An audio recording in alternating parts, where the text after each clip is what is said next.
কলকাতার Bethune collegiate school বিস্ফোরণের ফলে সেই দুজন মেয়ে ওখানেই মারা যায়। আর একটু দেরি করলে আমি হয়তো এক অশরীরী জগতে চলে যেতাম।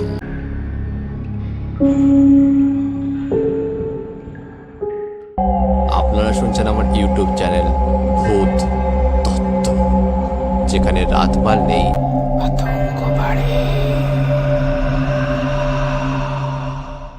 ওয়েলকাম ব্যাক, সকলকে স্বাগত জানাচ্ছি ভূত তত্ত্বের আরও একটি নতুন সত্যি ভৌতিক ঘটনাতে। আচ্ছা, যাদের প্যারানর্মাল বা হরর টাইপে ইন্টারেস্ট রয়েছে তারা আমার চ্যানেলটা সাবস্ক্রাইব করতে পারেন, কারণ প্রতি শনিবার আর মঙ্গলবার ঠিক রাত 9টায় আমি সত্যি ভৌতিক ঘটনা নিয়ে আসি, যেগুলো হতে পারে তোমাদের বাড়ির আশেপাশের ঘটনা। সেরকমই একটি ঘটনা নিয়ে শুরু করছি আজকের এই এপিসোড। আজকে যে ঘটনাটি রয়েছে এবং যার কাছ থেকে আমি আজকের এই ঘটনাটি কালেক্ট করেছি তার নাম বলতে পারছি না কিছু অজ্ঞাত কারণে। তো যেমনটা লেখা রয়েছে আমি ঠিক সেইভাবেই তোমাদের পড়ে শোনাচ্ছি।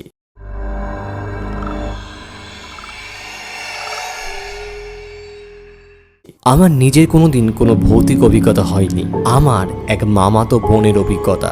আমি তার থেকে যা শুনেছি তাই বলছি এখানে।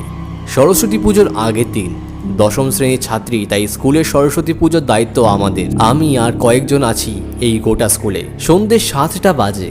যেখানে পুজো হবে সেখানে ছাড়া বাকি স্কুল অন্ধকারা তালা মারা। কলকাতার বেথুন কলেজিয়েট স্কুল বহুদিনের ঐতিহ্যশালী স্কুল। পুরনো জামানার ইংরেজদের তৈরি বিশাল বিশাল সব বিল্ডিং।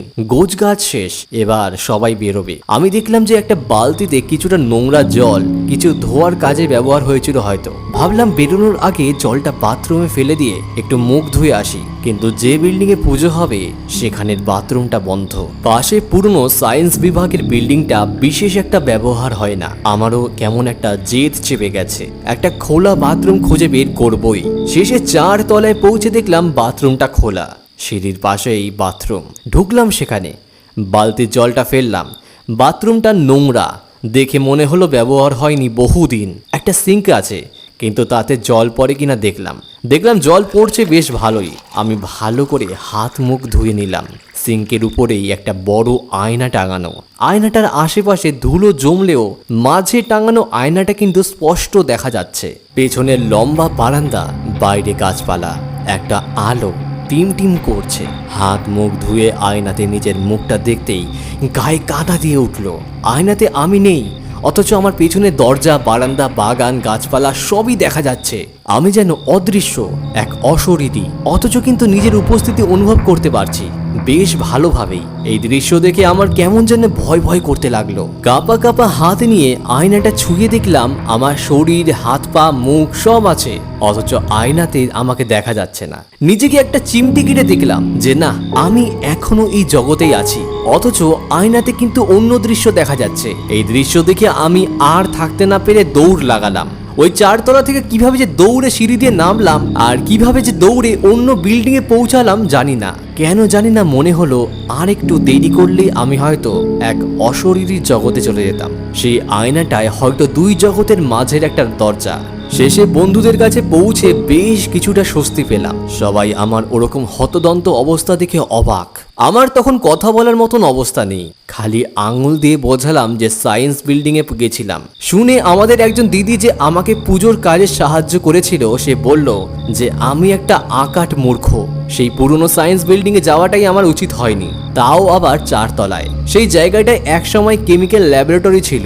একবার সেই ল্যাবে প্রচন্ড বিস্ফোরণ ঘটে। সেই সময় সেখানে 2জন মেয়ে কাজ করছিল। বিস্ফোরণের ফলে সেই 2জন মেয়ে ওখানেই মারা যায়।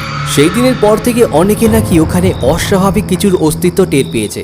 তারপর থেকে ওখানে নাকি আর কেউ যায় না। সেই ল্যাবটাও তখন থেকে তালা বন্ধ অবস্থাতেই পড়ে আছে।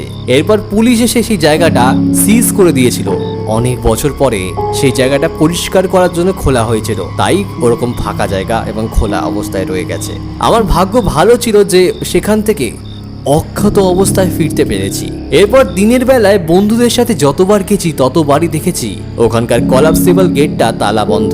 সেই তালা আর খোলা হয় না। অনেক চেষ্টা করেও সেই রাতের এই ঘটনার ব্যাখ্যা আমি আজও খুঁজে পাইনি। আমরা এই ভূতের ঘটনা বা গল্প শুনতে কিন্তু বেশ পছন্দ করি এবং এই হ্যাবিটটা কিন্তু আমাদের আজকের নয়। ছোটবেলায় মা ঠাকুমারা আমাদের কোলে করে নিয়ে বসে বসে রাতের অন্ধকারে যখন কারেন্ট চলে যেত আমাদের এইভাবেই কিন্তু গল্প বা ঘটনা বলতো। আমরা কিন্তু খুব ভয়ও পেতাম, তাও কিন্তু আমরা সেই গল্প বা ঘটনাটা মন দিয়ে শুনতাম যে মা বা ঠাকুমা কি বলতে চাইছে, এরপর কি হবে। একটা অন্যরকম ভালো লাগা ছিল এই ভূতের গল্পের সাথে। এবং যত আমাদের সময় এগিয়েছে, আমরা যত বড় হয়েছি, আমাদের কিন্তু এই ভালো লাগাটা কমে যায়নি, বরং সেই একই রকম আছে। আর ভূতের প্রতি ভালোবাসাও কিন্তু একই রকম। ভূতের গল্প বা ঘটনা শোনার যে মজাটা, সেটা কিন্তু অন্যরকমই একটা অনুভূতি। তো এই ছিল আজকের ঘটনা। যদি ভালো লেগে থাকে তাহলে অবশ্যই একটি লাইক করে এবং কমেন্ট করে জানাবেন কোথা থেকে আমার এই ঘটনা আপনি শুনছেন। এবং নতুন হয়ে থাকলে অবশ্যই সাবস্ক্রাইব করে পাশে থাকা নোটিফিকেশন বেলটা বাজিয়ে দেবেন। দেখা হচ্ছে আবারও কোনো সত্যি ভৌতিক ঘটনার সাথে।